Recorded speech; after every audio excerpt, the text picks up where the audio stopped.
12 News has learned the suspect accused of shooting two Phoenix police officers, killing one of them, was also an investigative lead in another homicide. Police have confirmed now that Saul Ball was investigated after the murder of 32-year-old Justin Finch back in January of 2023.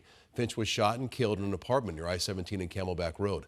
Police say they were never able to establish probable cause. The case is still open. Over the weekend, charges against Ball were upgraded, including first-degree murder. Phoenix police say Ball shot and killed Officer Zane Coolidge, a 5-year veteran of the force.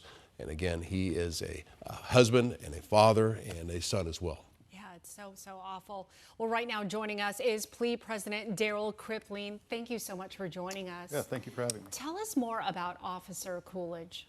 Well, so Officer Coolidge was a newer officer. He'd been on approximately 4 years. He was working a very busy part of town and riding with a partner doing what he normally does. Leaves the station and answers calls for service.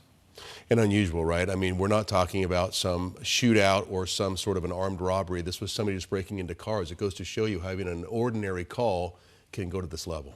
Yeah, it's unfortunate that, there is no such thing as a routine call, but we get into, when we're doing our job, it's easy for us to get into a rut where we think things are a routine. And I'm not saying that those officers did anything wrong, but it happens to all of us. We know that the law enforcement community is so incredibly tight-knit, and when something happens to one of your own brothers and sisters, you all come together and unite even stronger.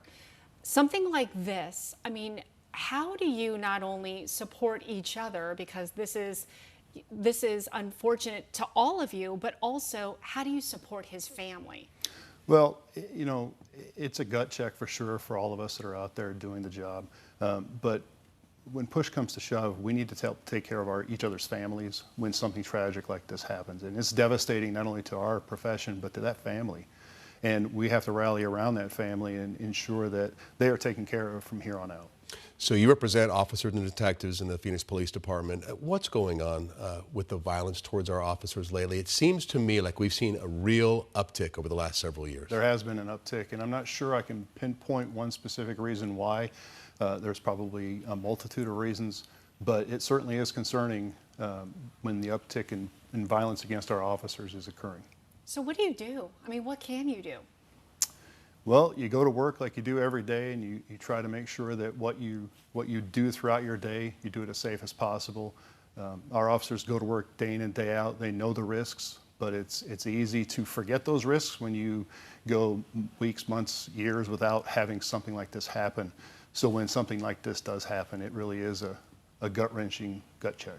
Put on their clothes and leave to go to work every day and hope they can make it home. You mentioned something, Trem, about how it's a real brotherhood, and you are all coming together tomorrow, correct? To help do something to raise some money for his family. We are. We're having a charity fundraising barbecue at the PLEA office.